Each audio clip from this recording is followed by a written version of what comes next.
Hello and welcome to the Yoga Lawyer Show. Today, what are we talking about today, Katie?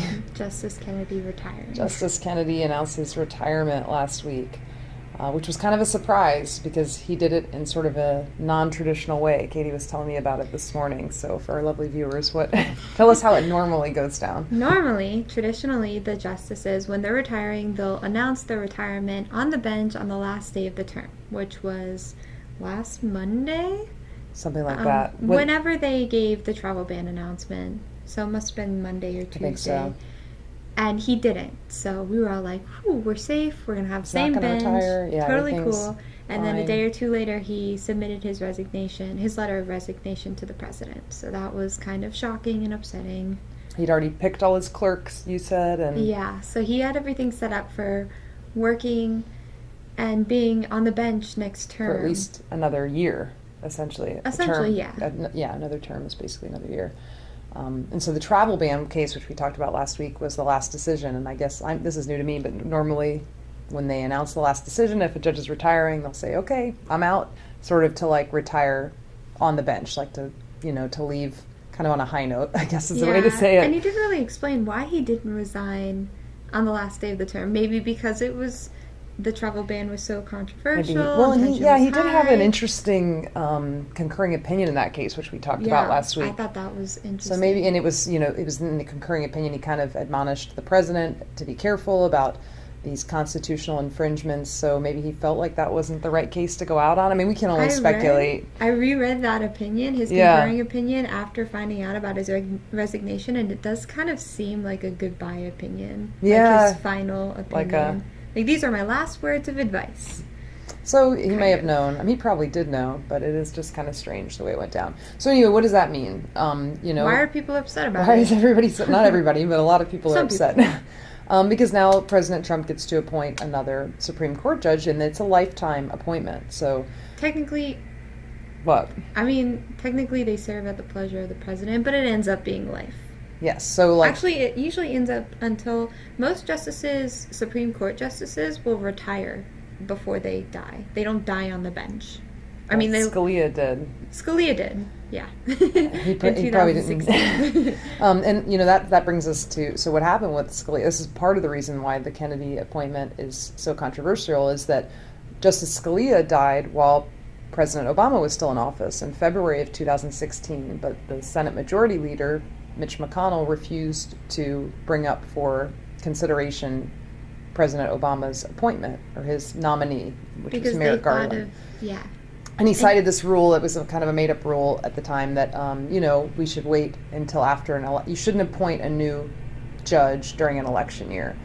So now the Senate Minority Leader Chuck Schumer is calling upon the Senate to do the same thing, set the same precedent, because this is technically an election year. We've got elections in November, and he's saying we should wait until after the November elections to consider a nominee. So we'll see if that happens. There's also been a claim that it might be an obstruction of justice if he gets to appoint another Supreme Court justice while there are investigations into his own. That's interesting. So while Mueller is doing his investigation, it might be obstruction of justice. And the reason it's important is because he's going his short list. I guess he has 25 Supreme Court judges. When someone becomes president, they usually create a list of possible judges, and the judges on this list are mostly ultra conservative, and so there's some concern because the court typically in controversial type opinions comes down 5-4, and Justice Kennedy is the swing vote most of the time. He hates that, though. But he is, because he doesn't always go conservative or liberal. He's kind of in the middle. And so now if President Trump gets to appoint another judge, they're assuming it's going to be an ultra conservative judge, then it's going to be swayed the other way. It'll be, I don't know, what does that make? There's 9 judges, so it'll be 6-3 versus 5-4 in the decisions. And Judge Kennedy is 81 years old.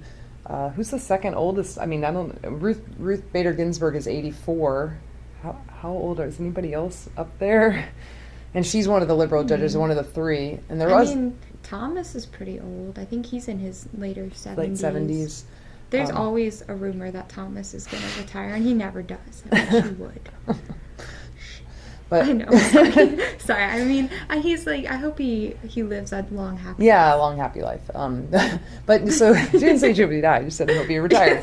He's one of the conservative judges. But what does this even mean? So is this the end of the world? Assuming Trump does get to appoint another conservative judge, I mean, they still have to follow what's called stare decisis, which means, the Supreme Court follows its own precedent. So there's a lot of, I think, over-concern that important decisions are going to be overturned, like Roe versus Wade or the gay marriage decision. And I don't think that, Windsor. Windsor, there you go, you're so good. I think that's getting a little bit extreme because, the court doesn't just go overturning its decisions. It's not supposed to. They're supposed to exercise this thing called judicial restraint, and that it basically means what you just said. They follow their own precedent. What an earlier court decided, they'll kind of go along with, as long as it's not blatantly evil, like Korematsu. Well, so that's what I was about to say. So it took the Supreme Court over 60 years to overturn Korematsu, which we talked about last week. That's the case where it was the Japanese internment camp case, and they had found it was okay back, in the 40s. And just now with the travel ban decision, did they finally come out and affirmatively state that decision was wrong?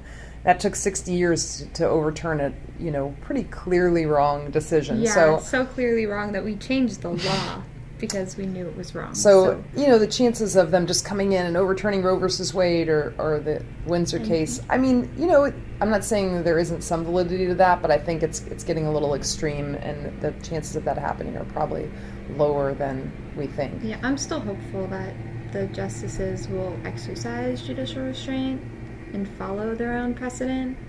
Well, and if Trump is appointing a conservative judge, it depends, what do you mean by conservative? Because if to be conservative implies judicial restraint, because that's a conservative view, a conservative value, where you don't go and just think that you have free reign to overturn long-standing precedent. So I guess it means, in what way is this judge going to be conservative?